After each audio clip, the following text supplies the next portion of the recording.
আসসালামু আলাইকুম। আজ আমি একটি 3 পাউন্ডের কেকের ভিডিও শেয়ার করছি। চলুন তাহলে দেখে নিই কীভাবে তৈরি করেছি। এখানে আমি 1 কাপ ময়দা নিয়ে নিয়েছি।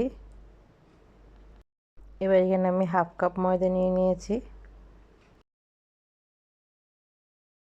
1.5 কাপ ময়দাকে ভালোভাবে চেলে নিচ্ছি। ময়দা চালার জন্য বাটিটা ছোট হয়ে গেছে, তাই এখানে আমি আরেকটু বড় বাটি নিয়ে নিয়েছি।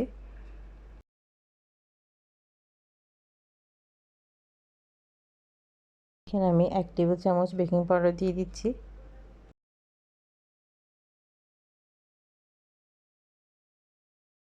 এখানে আমি 2.5 টেবিল চামচ কোকো পাউডার নিয়ে নিয়েছি।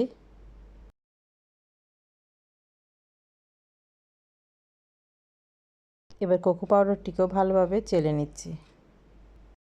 ময়দা এবং কোকো পাউডারটিকে আমি 2-3 বার করে চেলে নিয়েছি। এবার শুকনো মিশ্রণটিকে এক সাইডে রেখে দিচ্ছি। এখানে আমি 6টি ডিম নিয়ে নিয়েছি। ডিম থেকে কুসুমগুলো আলাদা করে নিচ্ছি।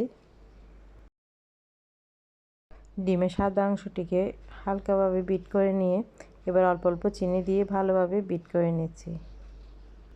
এখানে আমি 1.5 কাপ চিনি ইউজ করেছি।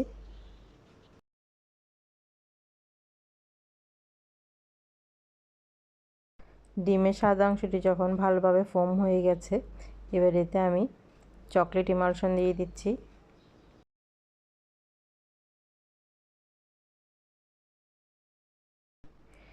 এবার ডিমের সাদা অংশের মধ্যে ডিমের হলুদ অংশগুলোকে একটা একটা দিয়ে হালকা হাতে বিট করে নিয়েছি। এখানে বিটের স্পিড বাড়িয়ে দেওয়ার কারণে অনেক বেশি তাড়াতাড়ি মনে হচ্ছে। এখন আমি যে রেডি করা ময়দাগুলো ছিল ওগুলো অল্প অল্পভাবে চেলে দিচ্ছি। এবার আমি ডিমের অংশ সাথে ময়দা হালকা হাতে মিক্সড করে নিচ্ছি।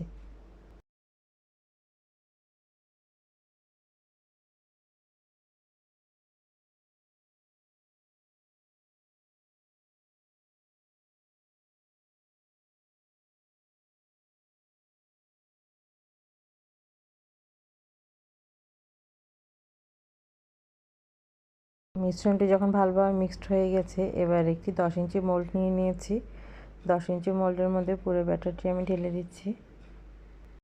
এখন একটি কাঠির সাহায্যে ভালোভাবে চারিদিকে সমান করে দিচ্ছি। এবার মোল্ডটিকে ভালোভাবে ট্যাপ করে এই কেকটি আমি ওভেনে দিয়ে দিচ্ছি। কেকটিকে আমি 35 মিনিটের জন্য বেক করে নিয়েছি।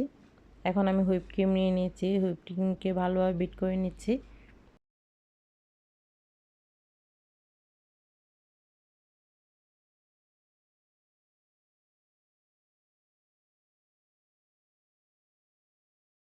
কেকটিকে আমি ওভেন থেকে বের করে নিয়েছি।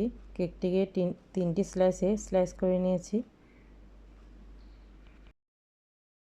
এখানে আমি চকলেট এবং মিল্ক মিক্স করে একটি সুগার সিরাপ রেডি করে নিয়েছি। পুরো কেকটিতেই আমি সুগার সিরাপটি দিয়ে নিয়েছি। প্রথম লেয়ারে ভালোভাবে ক্রিম লাগিয়ে নিচ্ছি। এভাবে করে 3টি লেয়ারে আমি ক্রিম লাগিয়ে নিয়েছি। এবার আমি উপরের লেয়ারে ক্রিম লাগিয়ে নিচ্ছি। ক্রিমটি যখন ক্রাম কোট করা হয়ে গেছে, এবার আমি একটি পাইপিং ব্যাগে সাদা ক্রিম নিয়ে চারি সাইডে ক্রিম লাগিয়ে দিচ্ছি এবং কেকের উপরেও ভালোভাবে ক্রিম দিয়ে নিচ্ছি। এবার ক্রিমটিকে ভালোভাবে সমান করে নিচ্ছি। এখানে আমি প্যালেট নাইফকে একটু পানি দিয়ে ভিজিয়ে নিয়েছি। অনেক সময় ক্রিম স্টিফ হয়ে গেলে ভালোভাবে মিক্সড হতে চায় না। এখন এখানে আমি নীল এবং হলুদ কালার দিয়ে ডট ডট করে দিচ্ছি।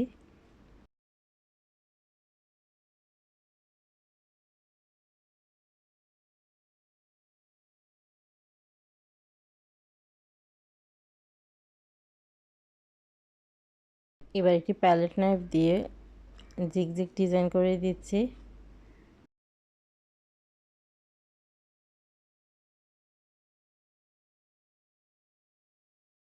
কেকটিতে জিগজিগ ডিজাইন হয়ে গেলে হোয়াইট কালার দিয়ে এখানে আমি বর্ডার লাইন দিয়ে দিচ্ছি।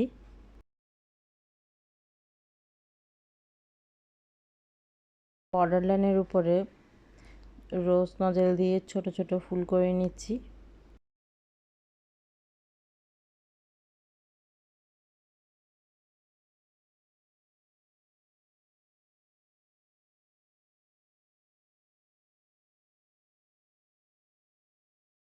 আমি ছোট্ট নজেলটা দিয়ে নিচেও বর্ডার লাইন করে নিয়েছি এবং পাশেও বর্ডার লাইন করে দিয়েছি। এখানে আমি কিছু গোল্ডেন সুগার বল দিয়ে দিচ্ছি এবং কিছু বুলেট সুগার বল দিয়ে দিচ্ছি। এখানে আমি ফন্টেনের উপর নামটি লিখে নিয়েছি, তো নামটি বসিয়ে দিচ্ছি। আমাদের কেকটি হয়ে গেছে, এখন এটা আমি ডেলিভারির জন্য রেডি করে দেব। আমার ভিডিওগুলো দেখার জন্য আপনাদের সবাইকে অনেক ধন্যবাদ। আল্লাহ হাফেজ।